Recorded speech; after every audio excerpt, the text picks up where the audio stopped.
December 1st, 1999. Christmas is quite a special time of year for most people. But to be honest, I'm not that fond of Christmas. I've never been. It's not that there's really anything wrong with Christmas, it's more as though it's lacking something. Something important, but I can't quite put my finger on what. Maybe there's just something I'm not seeing. December 2nd, 1999. People everywhere seems to be humming Christmas songs.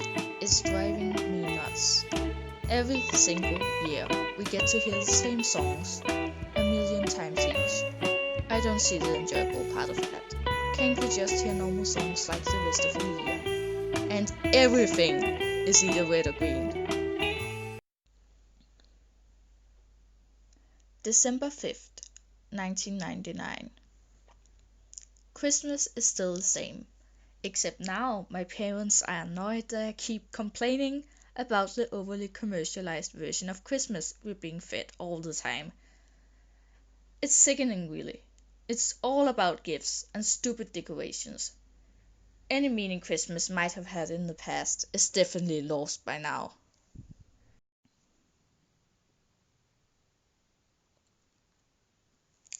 December 6th, 1999.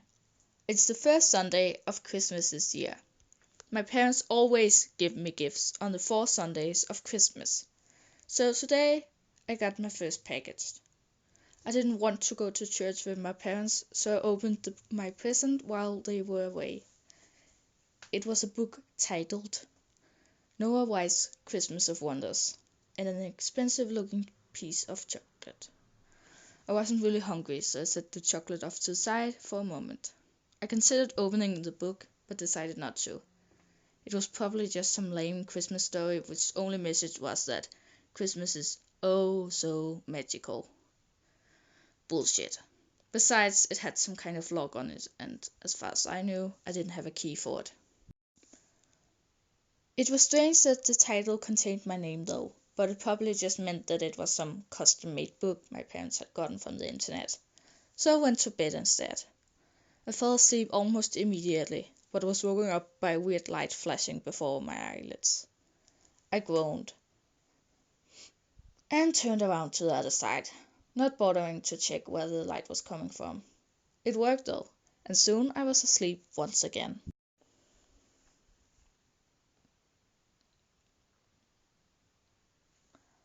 December 7th, 1999. To my surprise, when I woke up the next day, I found a small key resembling a heart next to the book. It was glowing, probably the light I remembered from the night before. I opened the book as I honestly was a bit curious. It said something along the lines of this. Noah White was an ordinary kid for the most part, except from one thing. He did not like Christmas. In fact, he was so selfish he ruined it for everyone else, including those inhabiting the North Pole. And that's why they decided to punish him. They created a parallel universe for him to spend all of December in, and if he did not change his attitude in time, he would die a horrible death. There was more left of the book, but again it was locked behind a different lock that I didn't have a key for. In shock, I walked to my parents' room and almost burst the door in, demanding an explanation. It was pretty messed up, but probably not what my parents thought that they'd ordered for me. I didn't want to make them upset. I was sure they had the best of intentions, so instead I thanked them for my present and started eating the chocolate. It was pretty good and instantly brightened my mood, even if I couldn't stop the shivering.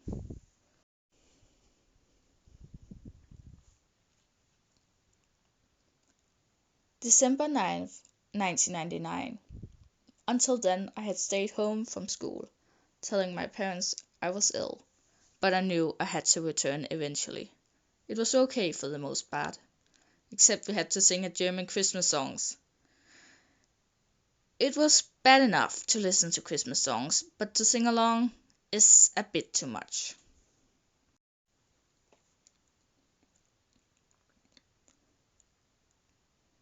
December 13th, 1999.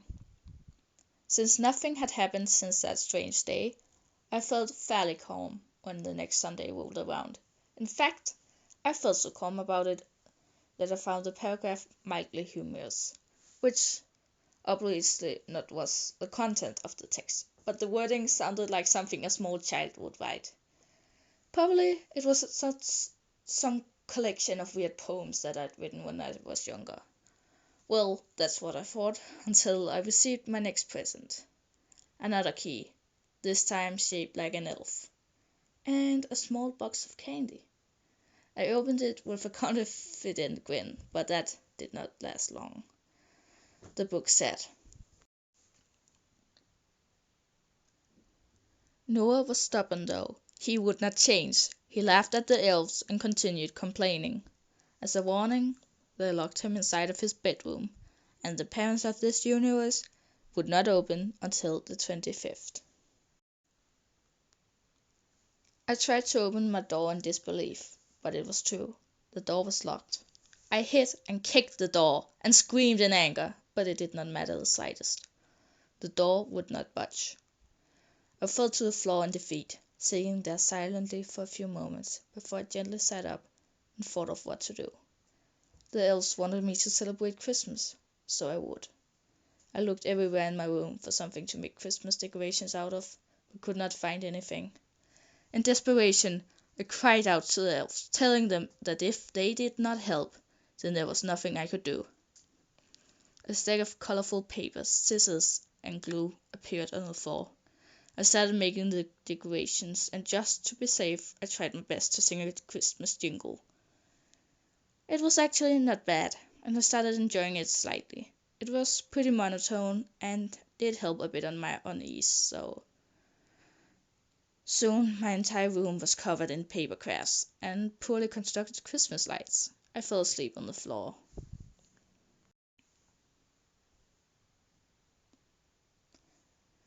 December 14th, 1999. I spent most of the day dancing around my room to Christmas songs that I tried to sing to the best of my ability. The elves supplied me with music to sing to from an old-fashioned record player. When my voice became too hoarse, I started writing the lyrics at my floor instead, and making more Christmas decorations. I really didn't have space to move around due to all the Christmas decorations, but what else could I do?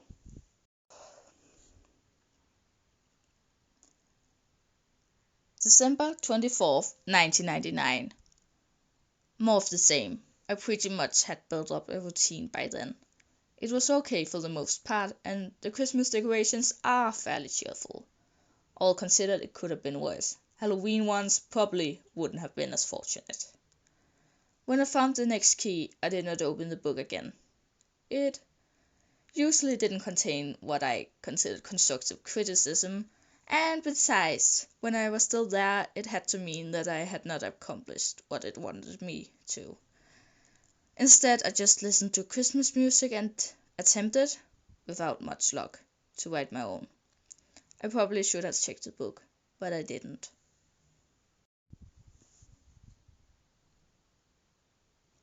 December 25th, 1999.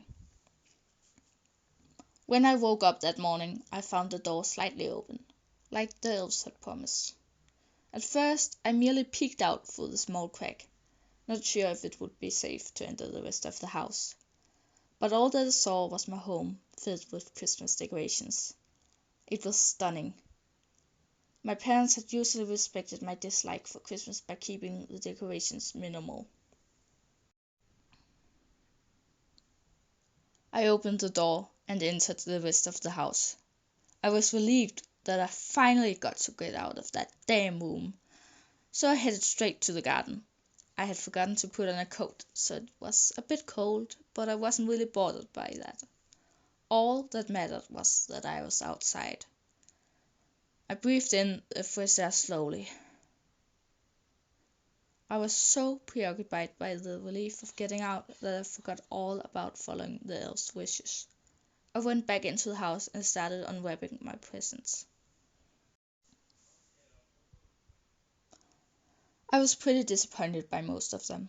until I opened the last one. It was another key.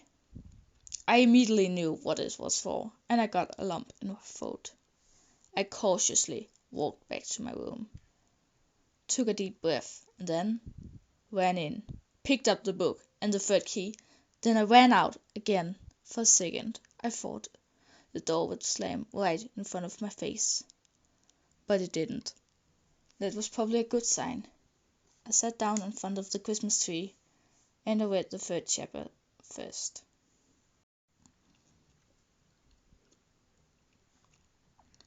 Christmas is in his actions, in his words, and in his room, but it never entered his spirit. That was not good, I thought. Perhaps the next chapter is more fortunate, although I knew it wasn't. My hands trembled as I tried to open the last part of the book, almost dropping the key. The book said, "He did not understand that Christmas is about more than just aesthetics and gifts. It's about the spirit. Joy is Christmas." Shit! Fuck! Maybe I could fix it. I might still have time. What made me happy? Computer games! Please say this would work. Please say. I opened a random game on my phone and started playing, but I was too scared and upset to feel happy. I could hear footsteps. It was too late. A crooked figure entered the room, and it was not human. On his head was two goat-like horns. I knew it was Krampus. He lifted his cane, ready to hit me, and then I felt it. He kept hitting me, again and again.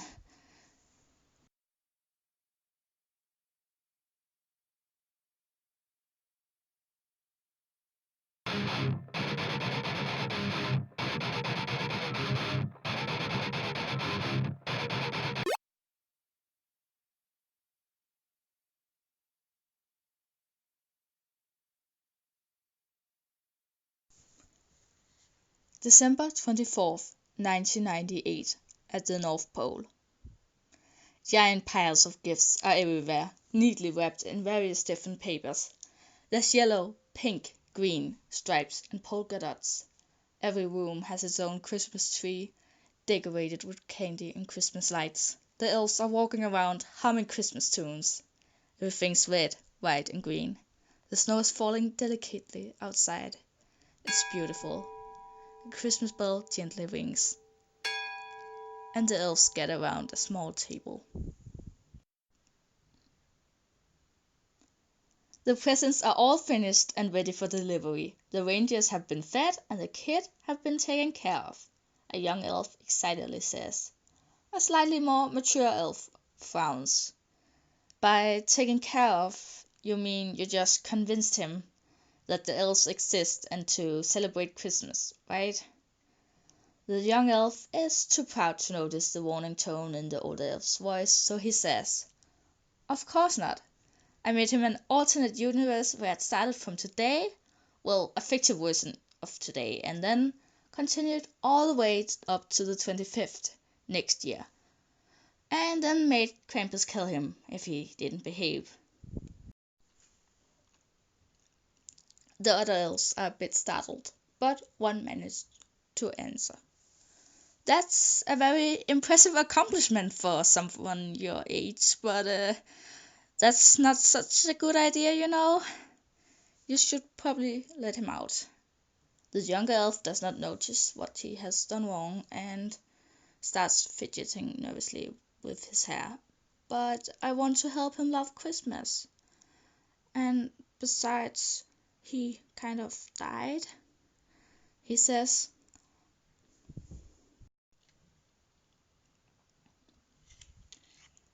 Well, you can't force anyone to like anything. That's just not how the world works, unfortunately. Now, please say you can bring him back." The younger elf nods silently in understanding and waves his hand around in the air. Then suddenly they have a crying kid on the floor. "Why is he crying? Please say that you didn't forget to remove his memories of being murdered." The young elf makes a guilty face and mumbles a spell that instantly stops Noah from crying. I'll take him home. Just stay here and wait. And for Santa's sake, do not ever do something like that again, okay?" He does not wait for an answer before he picks up the unconscious Noah and leaves.